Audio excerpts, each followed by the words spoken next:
Por que o James Webb não vai ficar estacionado exatamente em cima do ponto L2? E por que ele vai ter que orbitá-lo ao invés disso? Vamos ver a resposta a seguir.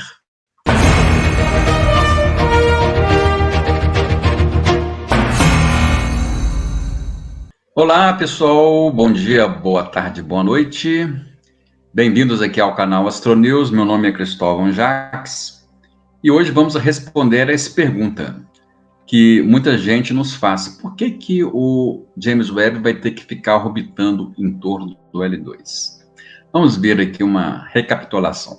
Bem, essa aqui será a órbita do James Webb em torno do ponto L2. Lembrando que esse ponto L2 é o ponto lagrangiano de número 2, onde que as forças centrífugas elas equilibram com as forças gravitacionais, permitindo que você fique parado no mesmo local por um bom tempo. Na verdade, esse ponto L2 e o ponto L1 são pontos instáveis, assim como o ponto L3, porque eles estão na visada aqui do Sol e a distância da Terra ao Sol fica variando ao longo do ano, por isso que eles não são tão estáveis como, por exemplo, o ponto L5 e L4, que são mais estáveis que esse ponto L2. Mas então, por que o pessoal escolheu esse ponto L2 aqui como o local aí de permanência do James Webb? A grande resposta é que se ficasse aqui no ponto L1, a Terra seria uma grande influência térmica, né, e luminosa para o próprio James Webb, e aí teria algumas limitações no seu projeto, então não permitindo observar no infravermelho. Então, colocando aqui no ponto L2, ele pode observar qualquer ponto aí para fora do espaço sem interferência da Lua, da Terra e do Sol, principalmente por causa da sua condição aí de ter o escudo térmico. Mas então, nós estamos aqui basicamente a um dia da manobra que vai fazer a inserção em torno desse ponto L2, né?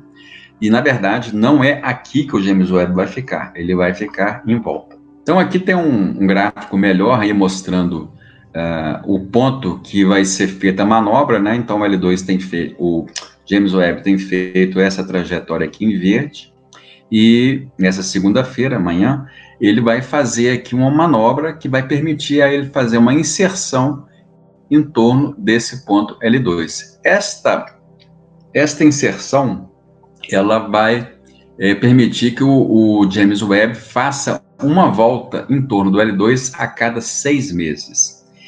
E por que eles escolheram também o L2? Porque é um ponto que você tem que gastar menos combustível para se permanecer estável.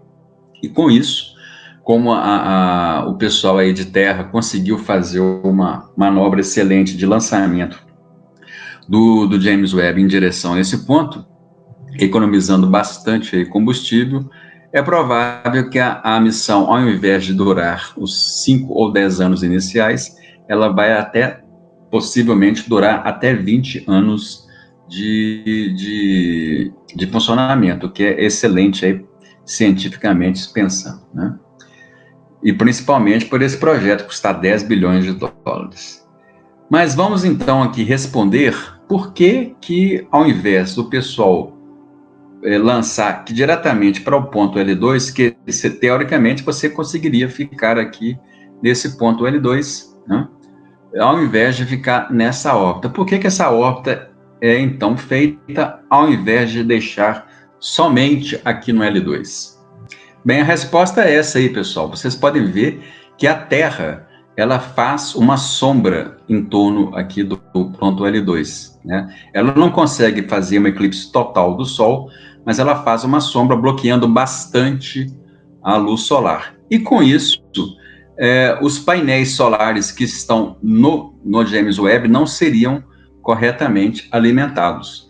E também existiria um grande gradiente aí térmico, ou seja, iria ter, vamos ver aqui de novo,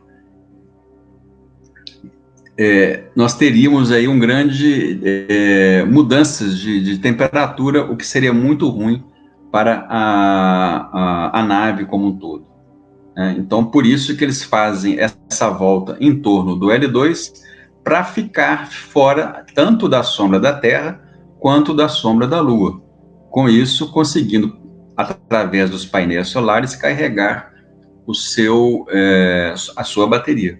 Então, vou fazer uma simulação aqui bem, vamos dizer assim, simples, mas que vocês vão entender exatamente para quem está no ponto, quem estivesse lá, tivesse colocado uma nave ou um astronauta no ponto L2, como é que viria esse eclipse? É um eclipse eterno, né? Como vocês viram, o L2 vai seguindo a direção da Terra e do Sol, né? Então, sempre vai ter esse eclipse. Então, o eclipse aqui, vamos supor que isso aqui seja o Sol, eu vou colocar aqui a Terra na frente, né? Como um simulador aqui do eclipse. Então, seria algo mais ou menos assim. A Terra não consegue, vamos dizer assim, bloquear 100% do disco solar, porque a umbra ela não consegue atingir até 1,5 milhão de quilômetros. Mas ela consegue cobrir aqui mais ou menos isso aqui, ó.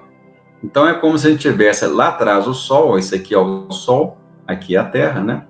Então, iria cobrir cerca de 80% aí do disco solar.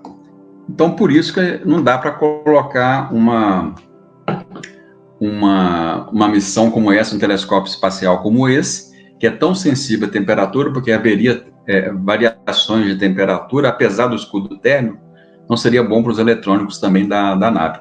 Mas o principal motivo é, como eu falei aqui, seria a questão dos painéis solares que existem na nave. Eu não sei se vocês viram quando lançou o booster aí do RN5, lançou o James Webb aí em direção ao ponto L2, ele estendeu aí um painel solar. E a partir daquele painel solar é que gera a eletricidade para mover aí todos os componentes eletrônicos do James Webb. Então é por isso que ele não pode ficar no ponto L2 e tem que ficar sempre orbitando. E a cada 21 dias, devido a essas instabilidades do ponto L2, a nave, né, o James Webb, ele vai ter que fazer algumas correções de órbita para se manter estável em torno do ponto L2. E isso aí é o que vai gastar o combustível ao longo desses anos aí de pesquisa. Ok? Bem, então se você gostou, chegou até aqui, gostou, dá um like aí e se inscreva no nosso canal. Meu nome é Cristóvão Jacques, estaremos aqui num próximo vídeo. Em té!